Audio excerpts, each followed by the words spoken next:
as the head of state of the United Kingdom, the 14 realms, the United Kingdom overseas territories, and the Crown dependencies. We are honoured that you have come here today to celebrate with us. An update from London. Their Majesties were crowned at 16:02 Pakistan time and are now on the balcony of Buckingham Palace with their Royal Highnesses, the Prince and Princesses of Wales, and their children. The weather is predictably chilly, and it did rain a little. Organising an event like this afternoon, is a big endeavour, so I must say a heartfelt thank you to our wonderful sponsors, Jerry's, Gulamat and Unilever. Not just sponsors, but long-term friends of this mission. Without their gracious support, we would not have been able to host this party. I also must thank my brilliant team and our many partners, including our interpreters, for their enthusiasm and support. Whilst King Charles assumed his formal role as head of state, he became head of the Commonwealth on the death of Her late Majesty the Queen. The coronation is of symbolic relevance to the 56 nations of the Commonwealth. King Charles, like his mother before him, is a committed advocate of the Commonwealth and the promotion of its values. Pakistan is close to His Majesty's heart, and Pakistan has been a long-standing, proud member of the Commonwealth, and I am thrilled to be part of the celebrations here. It was a special delight this morning that my first engagement today was with the Karachi Commissioner.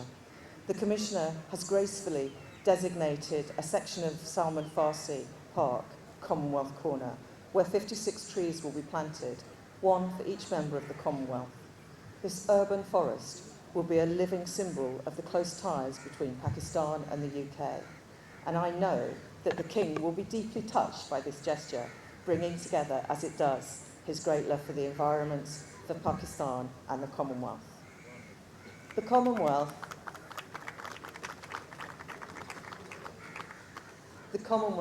is a dynamic and diverse organisation, and at its core are 1.5 billion young, vibrant hearts, brimming with ideas. I am glad that here today we have young athletes, change makers and leaders.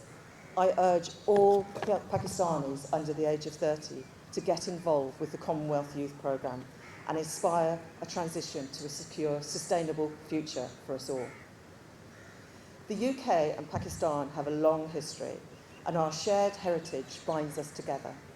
It is through our people-to-people links that we are able to collaborate on so many different areas and people. I particularly welcome tonight's representatives from Karachi Football Club, who together with the Commissioner and UK's Swindon Town Football Club are developing a football talent and coaching skills with Pakistan, with a view to finding the next footballing superstars, both in the men's and I hope one day the women's game. Yesterday, Lord Ahmed, the Foreign Office Minister, signed Achieving Scholarship MOU with Swindon Town to jointly pay for a footballing coaching master's degree in the UK. The UK-Pakistan relationship is a unique one. It is brimful of millions of personal connections, small and large. I was born in Liverpool but grew up in Birmingham, and I can barely remember a time when I was not actively engaging with Pakistani culture. I had school friends from Punjab and hockey teammates from Karachi. It is from my hockey teammates' stories of Christmas holidays spent at their grandparents here that I have my first images of Karachi, and my first pakora was nicked from their lunchboxes. I feel that now is the right time to confess that I was a teenager before I understood that you could wear a shalmar kameez or a sari without a cardigan. Even now, some of my heroes are representatives of this unique UK-Pakistani relationship. For many years, I've been a fan of England's limited overs vice-captain Moeen Ali. Ali was not only to have been blessed to be born and grow up playing tape ball in Birmingham, but he also demonstrates great taste in supporting Liverpool Football Club. Although, with apologies to Standard Chartered colleagues, I'd rather not talk about their performance this season. Moeen also exhibits that great Pakistani instinct to give back to his community. So he supports cricket coaching for disadvantaged kids all over the UK. The list of Pakistanis of influence in the UK is staggering, from boxers to scientists, religious leaders to mayors, from comedians to climate activists, each contributing to the rich, immeasurable relationship that blossoms between our countries.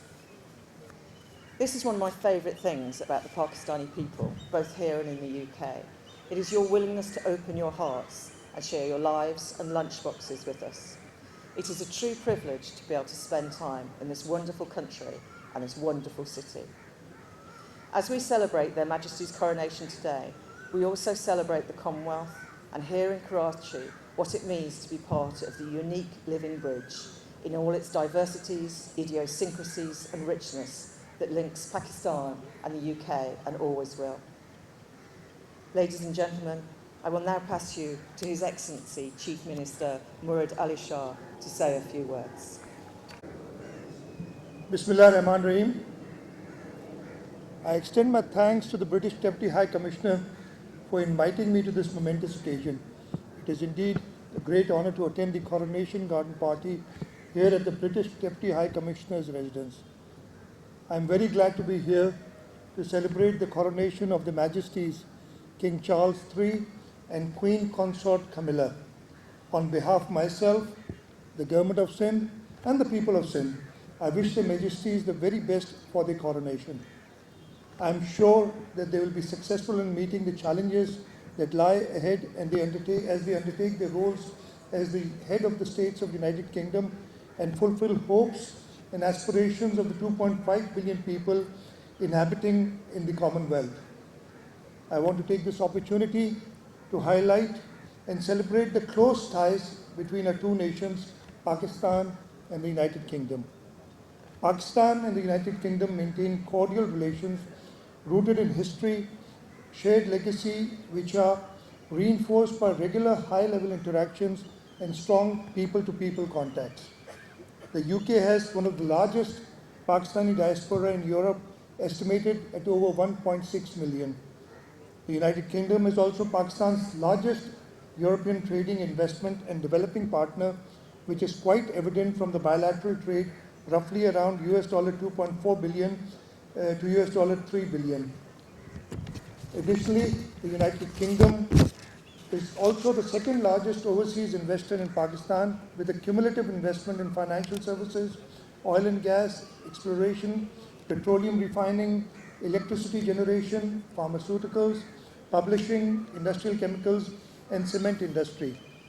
I also wish to recognize this year 2023, which in 2022, in the Commonwealth Head of Government's meeting, leaders dedicated this year 2023 as the Year of the Youth.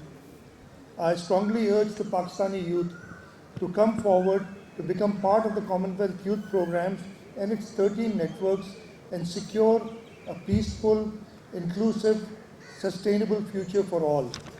I once again thank the British Deputy High Commission for having me here today, and I wish that our mutual relationship of the two countries to grow even stronger. Thank you very much. Pakistan Zindabad.